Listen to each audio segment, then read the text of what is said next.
नमस्कार। आज ना एक बहुत ही दिल छू लेने वाली कहानी सुनते हैं। ये कहानी एक छोटे से घर में रहने वाले परिवार की है। एक ऐसी कहानी जो शायद हमें ये सोचने पर मजबूर कर दे कि जिंदगी में असली दौलत, असली अमीरी आखिर है क्या चीज। तो कहानी में आगे बढ़ने से पहले एक सवाल है जो हम सबके मन में कभी न कभी आता ही है। क्या असली खुशी चीजों को जोड़ने में है या फिर उन छोटे छोटे पलों को जीने में? चलिए देखते हैं इस कहानी में हमें इसका क्या जवाब मिलता है। तो कहानी का पहला पड़ाव हमें एक ऐसे घर में ले चलता है जहां जगह तो शायद कम थी, पर प्यार की कोई कमी नहीं थी, कोई सीमा ही नहीं थी। मिलिए मंजीत चौहान से, और ये है उनका घर। हाँ, देखने में छोटा जरूर है, पर यकीन मानिए इस घर में खुशियों की कभी कोई कमी नहीं रही। इसका हर एक कोना अपनेपन और एक गर्मजोशी से भरा हुआ था। ये घर ना एक तरह से बड़ा दिलचस्प था।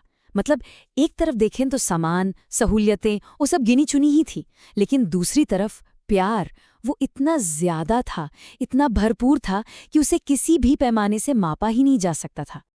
अच्छा, मंजीत के दिन की शुरुआत कैसे होती थी? किसी अलार्म की घंटी से? नहीं। उनकी सुबह होती थी खिड़की से झांकती सूरज की पहली किरण और अपने बेटे मानविक की प्यारी सी मुस्कान के साथ। सच पूछिए तो यही उनकी सुबह की सबसे बड़ी एनर्जी थी। अब बात करते हैं उस रिश्ते की जो इस पूरी कहानी का दिल है। एक पिता और उसके बेटे के बीच का वो गहरा प्यारा रिश्ता। मानविक उम्र में तो छोटा था, पर उसके सपने, अरे वाह, उसके सपने बहुत बड़े थे। वो अक्सर अपने पापा से कहता था, पापा मैं बड़ा होकर आपके लिए बड़ा सा घर बनाऊंगा। और ये सिर्फ बच्चे की बातें नहीं थी, ये उसके दिल से निकला हुआ प्यार था, अपने पापा के लिए एक वादा था। और जब भी मंजीत अपने बेटे के मुंह से ये शब्द सुनता था ना, तो बस उसकी आंखों में एक अलग ही चमक आ जाती थी। वो गर्व, वो खुशी, वो एक ऐसा अनमोल पल था जो सच में किसी भी दौलत से कहीं कहीं ज्यादा बड़ा था। उनकी शाम की भी एक बड़ी प्यारी सी रस्म थी। रोज जैसे ही मंजीत काम से लौटकर दरवाजा खटखटाता, मानविक दौड़ कर आता और सीधा पापा के गले लग जाता। और बस उस एक जादू की झप्पी में मंजीत की दिन भर की सारी थकान मानो गायब हो जाती थी। तो चलिए अब कहानी के उस हिस्से में चलते हैं जो हमें ये बताता है कि मंजीत के लिए जिंदगी में सच में क्या मायने रखता था। उनकी असली दौलत, असली संपत्ति आखिर थी क्या?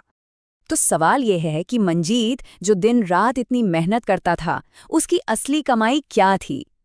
क्या सिर्फ वो पैसे थे जो वो घर लेकर आता था, या फिर कुछ और? इसका जवाब मंजीत के पास था, उसके दिल में। वो जानता था, वो मानता था कि उसकी सबसे बड़ी दौलत कोई बैंक बैलेंस, कोई प्रॉपर्टी नहीं, बल्कि उसका परिवार है। और यही सोच, यही एहसास इस कहानी की जान है।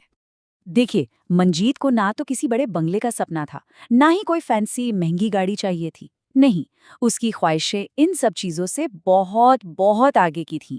उसके लिए सबसे बड़ा खजाना क्या था?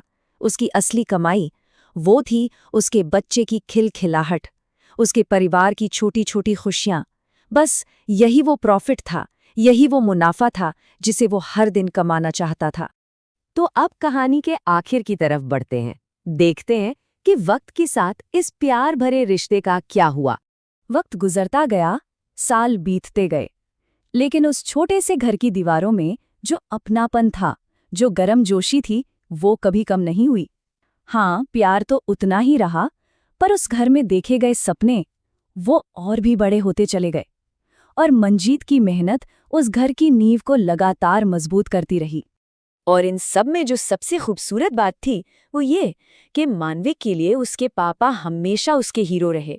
उसकी नज़रों में वो कभी नहीं बदले, बल्कि ये जो प्यार और सम्मान था, ये तो वक्त के साथ और भी गहरा होता चला गया। तो ये कहानी हमें एक बहुत ज़रूरी, बहुत गहरे सवाल के साथ छोड़ जाती है कि ज़िंदगी की सबसे बड़ी दौलत असल में है क्या? क्या वो चीज़ें हैं जिन्हें हम इकट्ठा करते रहते हैं, या फिर वो रिश्ते हैं जिन्हें हम हर रोज़ अपने प्यार से सींचते हैं? सोचने वाली बात है ना?